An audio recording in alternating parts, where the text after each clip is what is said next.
विशाल झवेरी. काय वय आहे तुमचं? 43. आता निवडणुका जाहीर झालेल्या आहेत.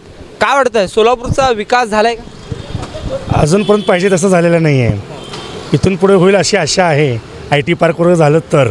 नगरसेवक कसा पाहिजे नागरिकांना, मतदारांना? सुशिक्षित हवा, लोकांची कामं करणारा हवा. सोलापूरमध्ये मुलांसाठी बगीचा आहेत का? परिवहन सेवा आहे का? काय वाटतं? काहीच नाही आहे. बगीचे जे आहे सुधारणा केल्या ते पण बंद पडलेले आहेत. परिवहन सेवा तर नावालाच आहे. म्हणजे एका दुसरे बस ते पण अडगळीत पडलेले बसेस आपल्यास माती मारलेले आहे सोलापूरच्या. सोलापूर स्मार्ट सिटी म्हटलं जातं, खरं कामं झाली आहे सोलापूर? नाही. काय वाटतं? काय आता काय झालं, वरील राजकारण काय आपण सांगू शकत नाही. पण स्मार्ट सोलापूर जे पाहिजे ते झालेलं नाही आहे. नगरसेवक निवडून आल्यानंतर कुठली 3 कामं करायला पाहिजे सोलापुरात? पहिला 3 कामं. सर्वात पहिला सोलापुरामध्ये रोजगार वाढला पाहिजे. आणि जे बेरोजगारीमुळे जे धंदे पण पडलेले आहेत, म्हणजे ऊर्जित अवस्था त्याला दिली पाहिजे. हां.